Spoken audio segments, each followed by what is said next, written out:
Halo,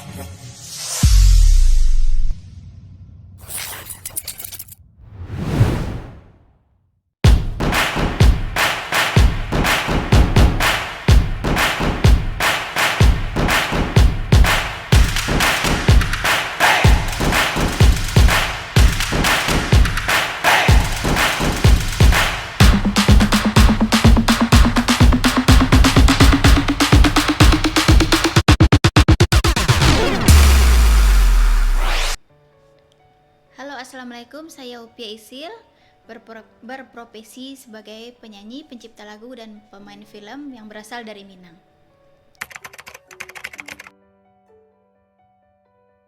Mulai berkarir di umur 13 tahun, mungkin karena juga tuntutan keluarga yang benar-benar butuh dengan perekonomian kami yang waktu itu goyang sebab orang tua saya bercerai. Dan sebelum itu saya juga masih berprofesi sebagai pengasuh anak tetangga yang mereka berdua suami istri kerja di kantor pajak. Jadi waktu itu saya digaji tiap bulan, tapi di samping itu saya juga masih hobi menyumbangkan suara di kampung ke kampung di daerah saya ketika ada hajatan atau ada panggung gembira. Jadi bertemulah dengan satu tim yang membawa saya untuk menjadi penyanyi di tim mereka. Umur 13 tahun kita nyanyi dulu nih di daerah kelahiran saya, Agam Bukit Tinggi sekitarnya.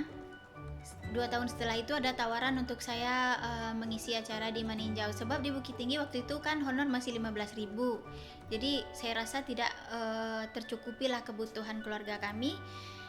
Karena memang waktu itu beban keluarga ada di pundak saya, jadi saya memutuskan untuk merantau ke Maninjau. Kebetulan waktu itu di sana honor sudah mencapai 40 sampai 50 ribu sehari semalam.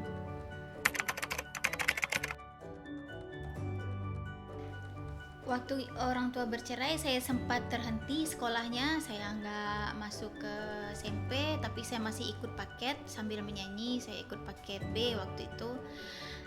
Lalu saya lanjutkan merantau dan terfikirlah ternyata di negeri di luar itu yang orang pertanyakan adalah pendidikan. Yang orang tanyakan adalah pendidikan. Kenapa nggak sekolah? Saya sempat dicap tidak punya pendidikan oleh teman-teman saya yang berkuliah waktu itu. Jadi di umur setelah saya merantau dari kampung ke kampung, kabupaten ke kabupaten lain, di sanalah terfikir saya sepertinya harus ngambil paket C lagi yang setara SMA. Jadi waktu itu saya sempatkan pulang. Saya tanyakan langsung kepada ibu pemegang ijazah saya, ternyata ijazah SMP saya ada. Lalu saya ikut paket C dan keluarlah ijazah saya waktu itu di tahun 2008.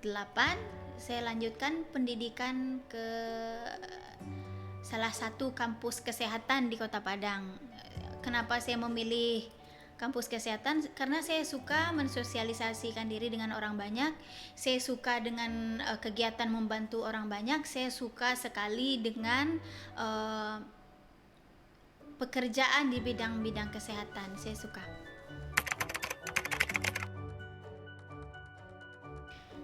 Ya, karena saya tidak bisa lepas dari yang namanya menyanyi, dan juga karena di puskesmas juga dana untuk menggaji tenaga kesehatan sukarela juga mungkin terbatas. Saya juga masih belajar main kim waktu itu, dan siangnya saya menjadi tenaga sukarela pemegang program gizi, malamnya saya masih tetap aktif menyanyi. Waktu itu saya sudah bisa menabung lebih dari cukup lah kalau saya masih tetap menjadi penyanyi waktu itu. Jadi tidak pernah terfikir, tidak pernah ada rasa mengumpat dalam hati kenapa tenaga saya tidak dibayar. Tidak pernah, karena di sisi lain Tuhan juga kasih saya rezeki gitu lewat menyanyi tadi. Kalau dulu orang tua bapak saya bercerai dengan ibu saya, mungkin kami masih tinggal di rumah tua, rumah peninggalan nenek moyang. Saya sudah bisa 2002 itu saya sudah bisa mengontrak rumah untuk ibu. Setelah itu 2008 saya sudah bisa menyicil rumah sendiri. 2010 ada lagi tabungan, saya cicil rumah lagi. Sudah ada 2 rumah waktu itu, waktu saya sebelum menikah. Dan saya pesta nikahnya juga dengan uang pribadi sendiri, serta biaya kuliahnya dengan uang sendiri. Ya, saya sangat hobi sekali menghabiskan hari-hari saya kalau nggak bekerja atau pulang bekerja. Saya sangat hobi menghabiskan hari-hari saya di studio, studio teman. Studio waktu itu teman juga sedang memproduksi saya. Terakhir saya ikut manajemen orang lain, label musik orang lain sekitar 2013. 2014 saya terpikir saya harus belajar sendiri, saya harus tahu di mana percetakan kaset VCD, saya juga harus tahu di mana kita bisa mendapatkan inspirasi membuat lagu. Dan akhirnya terkumpullah ide satu album, yaitu di album Tak Tuntuang. Itu album yang pertama sekali saya produseri. Mungkin selang beberapa bulan. Jadi misalkan di puskesmas saya mulai Februari, itu bulan Juli saya sudah menggarap album sendiri. Kalau dulu kan saya nggak ngerti YouTube. Yang saya tahu saya memproduksi album, saya cetak 3000 kopi, 3 bulan setelah itu habis saya cetak lagi, kan itu yang saya paham. Jadi penjualan album itu dari toko ke toko, orang udah tahu nih produk Upisil. Dan mereka masing-masing menjual 100 keping satu toko, 100 keping satu toko. Tapi saya heran, ini kalau untuk Sumbar penjualan dan produk pertama saya penjualan cukup bagus. Jadi di bulan ketiga modal saya udah balik lagi. Dan setelah itu saya jual juga sambil nyanyi, saya masih jual album saya sendiri di lokasi. Sampai saya bawa 1000 keping pun ke daerah Pasaman juga habis. Dan saya merasa sepertinya saya sudah mengerti cara pemasaran album itu sendiri. Saya juga nggak tahu di tahun keempat setelah peredaran, tahun 2014 kan beredar, 2017 berarti 3 tahun peredaran. Saya heran, ini kenapa kok TV lagi ribut-ribut lagu Tak Tuntuang, sementara di Sumbar orang udah pada lupa. Saya juga nggak tahu siapa yang masukkan ke YouTube, saya nggak tahu siapa yang masukkan ke Smule, aplikasi menyanyi, saya juga nggak tahu. Tapi yang saya tahu mereka banyak mengcover lagu itu.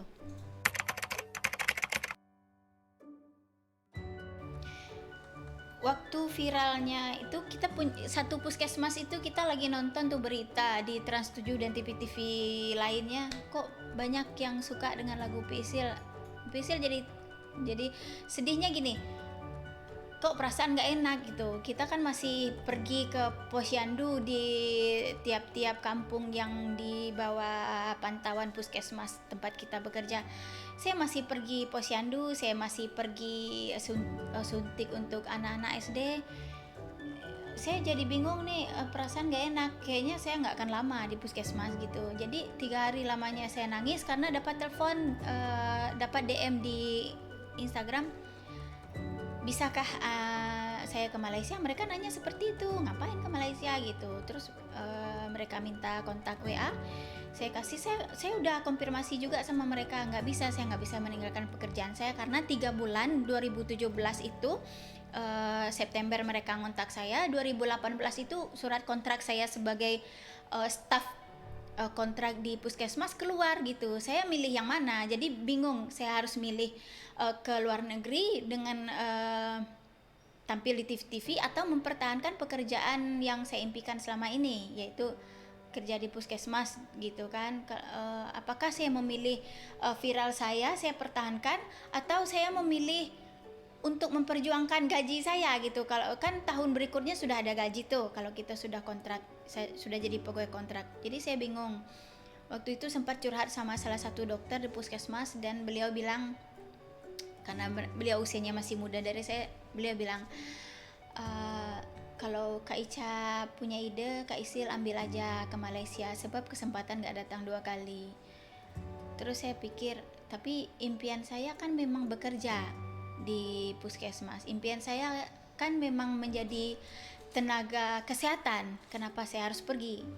Terus saya tetap diyakinkan, Kak Isil ambil, kalau untuk bekerja sampai kapanpun masih bisa bekerja, tapi kalau untuk mengambil kesempatan dalam viral Isil ini kan datang kesempatan cuma satu kali, beliau bilang begitu. Dan saya putuskan, memang saya bertemu dengan general manager di dari label Malaysia, kami ketemu di Bukit Tinggi.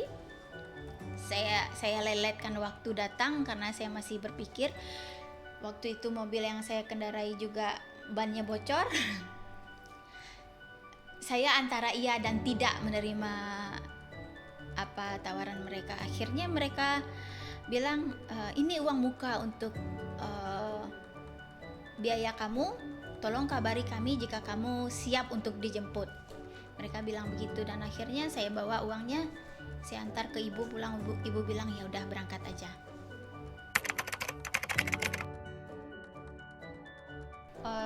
Saya berangkat ke Malaysia. Waktu itu memang saya sudah sendiri karena beberapa masalah. Saya memutuskan untuk hidup sendiri. 2016 saya sudah sendiri, 2017 saya viral. Dan berangkat ke Malaysia itu saya sudah ditunggu sama tim mereka, sama tim label tersebut yang mau ngontrak saya. Saya bilang, saya kasih waktu 13 hari ya, karena saya harus memperjuangkan lagi pekerjaan saya di puskesmas. Dan mereka bilang, iya, sampai nanti di TV-TV Malaysia dan TV Thailand kamu akan kami pulangkan. Mereka menjawab seperti itu. Setelah saya balik dari TV-TV, balik radio segala macam, sampai saya hampir demam juga karena waktu memang habis di radio dan TV, kemana-mana kan, keliling negara. Jadi saya pulang dari Thailand, saya bilang di pesawat, saya harus balik ke Indonesia karena saya ingat kampung saya harus mengabdikan diri di puskesmas, tempat saya yang udah bertahun-tahun sukarela gitu. Tapi mereka bilang, Indosiar sama Jakarta juga ngundang kita. Aduh, saya 3 hari nangis lagi nih. Saya mikirnya, milih yang mana gitu kan. Saya juga nggak mau mengecewakan kepala puskesmas saya gitu. Dan akhirnya ya udah kita jalani ke Indosiar 2 hari ya. Akhirnya Indosiar minta saya harus dikontrak 6 bulan. Itu sebabnya saya bisa jadi host juga di sana. Dan saya nggak menyangka setelah jadi host ada tawaran film layar lebar. Dan ternyata memang saya nggak pulang. Akhirnya saya sewa apartemen yang awalnya cuma di hotel beberapa minggu. Dan akhirnya saya putuskan, ya udahlah, saya harus lepaskan pekerjaan saya. Mungkin bukan rezeki saya akan memperjuangkan karir di entertain aja gitu. Jadi tawaran film berikutnya saya terima, termasuk dengan waktu itu tawaran sinetron juga saya terima.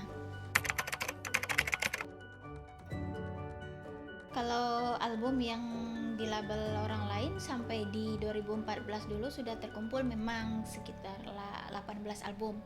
Setelah itu saya buat Tak Tuntuang, jadi terkumpullah 19 album. Setelah saya bergabung dengan label luar negeri, ternyata orang tidak bikin musim album itu, udah nggak ada lagi. Jadi mereka fokus ke single. Setelah itu saya keluarkan beberapa single dan alhamdulillah viral lagi di aplikasi TikTok. Sampai sekarang terkumpul 9 single yang saya ciptakan dan saya nyanyikan sendiri. Itu di luar dari lagu ciptaan saya sendiri yang dinyanyikan orang lain.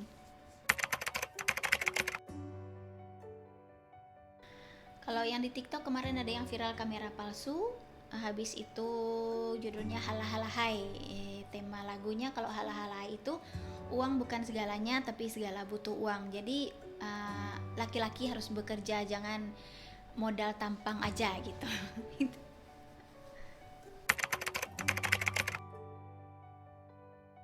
Iya, dari 19 album itu saya memang beberapa tahun sebelum viral itu sudah punya ide kreatif sendiri untuk pemilihan judul lagu dan pemilihan judul di cover album-album itu. Kalau yang di Sumbar yang orang banyak tahu itu Di Kedipnya Aku, ada lagu Ginyang, ada Malas Dedek Mah, ada album dangdut nasional waktu itu saya juga pakai. lagu-lagu para pencipta Jakarta. Judul albumnya Dedek Jinak Babang. Itu genre dangdut nasional.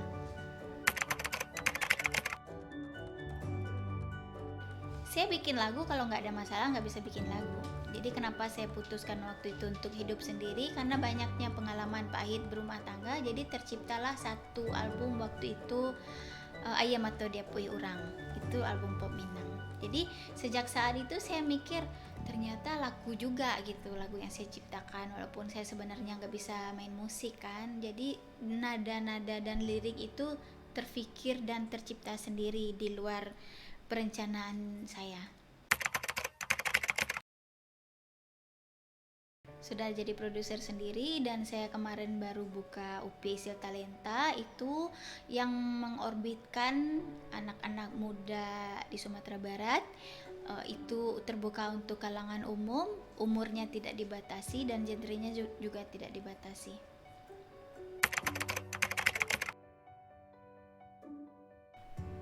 Selama berkarir sejak umur 13 tahun saya sering mengalami kejadian ya, ditawari narkoba berjenis pil, dan juga saya sering mengalami dan dihadapkan dengan teman-teman sesama penyanyi yang juga narkoba itu.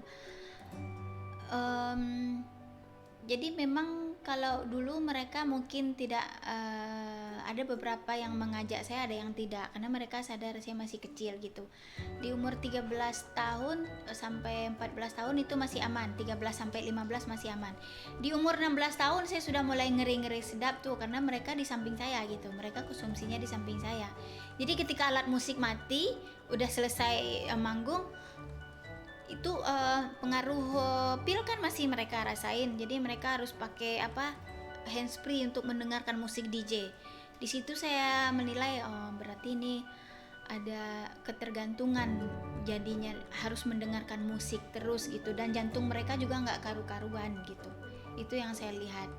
Itu dari kecil, dari umur 13 tahun saya sudah hafal wangi ganja, saya hafal karena mereka mau konsumsinya kan di samping saya.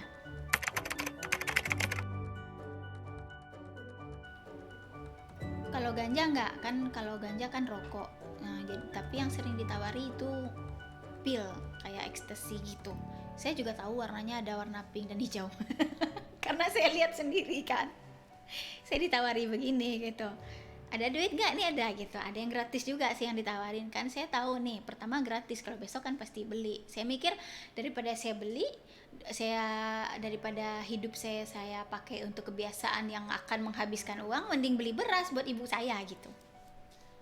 Kemudian Kaisya adalah sosok yang juga tidak bahkan merokok pun tidak. Tidak.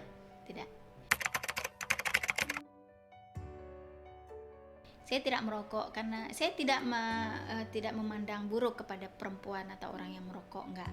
Cuman saya pikir saya terkena asap obat nyamuk aja udah sakit, apalagi kena asap rokok. Saya lebih membatasi diri saya sendiri, bukan karena saya menilai orang lain buruk, tidak. Tapi saya memikirkan kesehatan saya sendiri.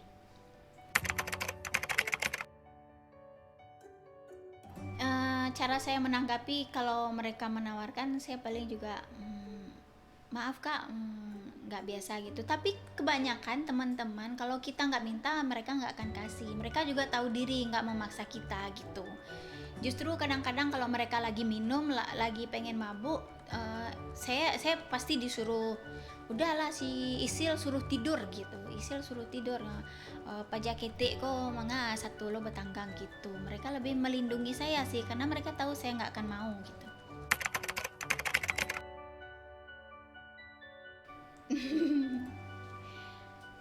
Sampai sekarang saya sih ada penggarapan musik dengan orang yang mengkonsumsi. Cuman saya lihat mereka kreatif, memang kreatif. Cuman saya lihat karena mereka sugestinya udah merasa kreatif dengan narkoba, mereka jadi lalai kalau tanpa narkoba. Jadi untuk pembuatan musik pun saya sudah membatasi bekerja sama dengan teman-teman yang konsumsi, karena dampaknya ruginya di saya gitu, yang harusnya single ini rilisnya segera, jadi saya harus menunggu mereka dengan banyaknya alasan mereka gitu, kirim ini dulu dong, kirim beli ini dulu, beli itu dulu gitu. Jadi yang awalnya harga musiknya hanya sekian jadi sekian, karena mereka kan nggak mau tahu. Bagi mereka yang penting dapat duit, bisa beli narkoba, mereka nggak akan mau tahu kita ada duit atau enggak gitu. Jadi saya sudah menjaga jarak dari teman-teman yang pakai. Kalau tanggapan saya kepada seniman yang merasa kalau tidak pakai sabu mereka nggak semangat, kalau nggak pakai sabu nggak akan bisa mengeluarkan suara. Contohnya saya nggak pernah pakai narkoba, kenapa saya masih menyanyi? Suara saya jarang habis kecuali kalau saya minum es gitu.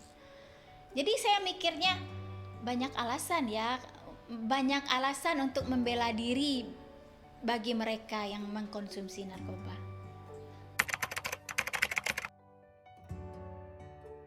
Nggak harus viral dan berkarya, nggak harus pakai narkoba. Percaya diri, nggak harus pakai narkoba.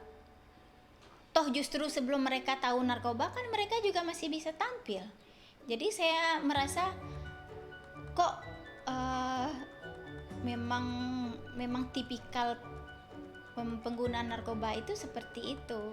Mereka membenarkan alasan mereka, alasannya bisa percaya diri, bisa semangat, bisa tahan begadang. Nggak seperti itu. Kalau bagi saya nggak, itu bukan alasan sih. Hasil usaha bukan dari narkoba, dan saya sudah membuktikan tanpa narkoba penyanyi atau orang entertain itu bisa memiliki aset sendiri. Kalau kita konsumsi narkoba, boro-boro beli aset, mungkin beli batu bata aja duit nggak ada, karena lebih memilih untuk membeli narkoba.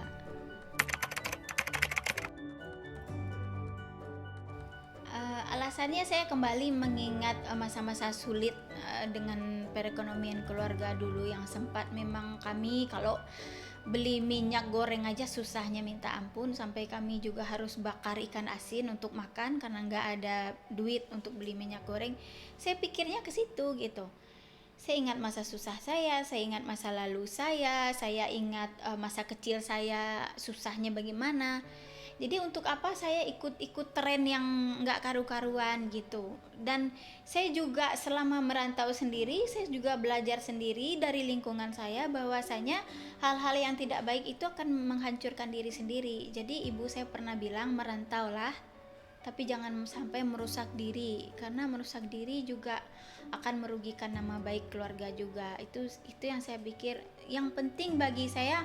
Mungkin benar kata orang, terjerumus atau tidaknya kita tergantung iman di hati kita. Kalau kita masih punya iman, kita masih takut Tuhan, kita akan jauh dengan hal-hal yang tidak baik, salah satunya narkoba tadi. Saya jenis orang yang suka belajar dari apa yang saya lihat, belajar dari apa yang saya dengar, belajar dari lingkungan saya. Salah satu kakak angkat saya yang juga artis juga rumah tangganya hancur karena suaminya harus diberhentikan dari pekerjaan yang posisi pekerjaannya sebenarnya bagus. Itu karena narkoba, karena dia sudah tidak bisa lagi untuk berhenti, sudah tidak bisa lagi konsumsi narkoba dengan kadar yang sedikit. Saya juga menyaksikan bagaimana hancurnya karir dari seorang seniman senior yang saya kagumi karena narkoba tadi. Sebab kehidupan mereka juga nggak akan berubah dari masa ke masa, karena itu tadi, karena uang yang mereka dapatkan dari jerih payah dengan cara menyanyi habis untuk beli barang terlarang. UPI Talenta itu dibentuk karena saya lihat potensi dari anak-anak muda di Sumatera Barat ini cukup bagus. Mereka cukup punya etika yang bagus. Mereka cukup punya khas sendiri, skill sendiri. Harapan saya anak-anak yang masuk ke UPI Talenta bisa menjadi penyanyi berbakat dengan suara bagus, dengan attitude bagus, dan tanpa narkoba. UPI Talenta akan diadakan setiap tahun insya Allah. Kalau yang tahun sekarang kan saya dan tim kami yang tidak seberapa yang mengadakan. Kalau untuk besok mudah-mudahan lebih besar lagi program kita. Dan insya Allah nanti kita juga akan menerapkan jangan sampai merokok lah anak-anak UPI Isil Talenta ini gitu. Pesan UPI Isil sih kepada pemerintah, mohon dukungannya untuk adik-adik yang bertalenta di bidang apa saja, baik itu komedi, bidang tari, olahraga, dan bidang tarik suara, bidang acting. Mohon dibantu dan disupport gitu, karena di Sumatera Barat ini sebenarnya mereka punya skill yang bagus. Kalau anak-anak muda di luar bisa berkarya, kenapa kita tidak gitu. Mohon supportnya aja dari pemerintahan supaya lebih bisa memperhatikan anak-anak muda di Sumbar yang memang punya skill sendiri-sendiri, yang punya kelebihan sendiri-sendiri. Dan juga insya Allah UPI Isil akan melahirkan sendiri anak-anak muda yang berprestasi, yang tidak menggunakan narkoba.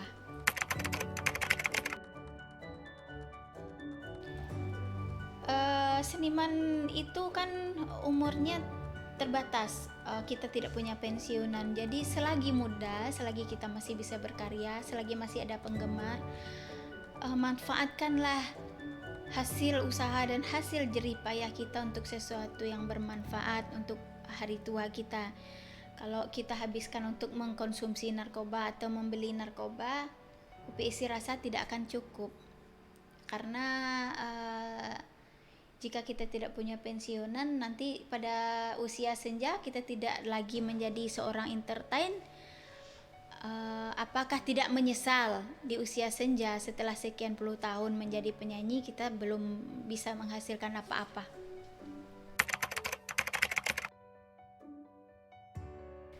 Harapan UPI Isil, coba kita pikirkan lagi bagaimana, kenapa bisa narkoba yang akan menghancurkan kita. UPI Isil akan seperti yang UPI Isil bicarakan sekarang ini, semoga mereka bisa mengambil hikmah dari cerita UPI Isil. Kenapa narkoba itu dilarang? Karena juga akan merusak pendidikan, merusak kejiwaan, merusak pola pikir kita, merusak etika kita, dan juga tidak akan tersisa dari hasil usaha kerja keras kita apabila masih memakai narkoba.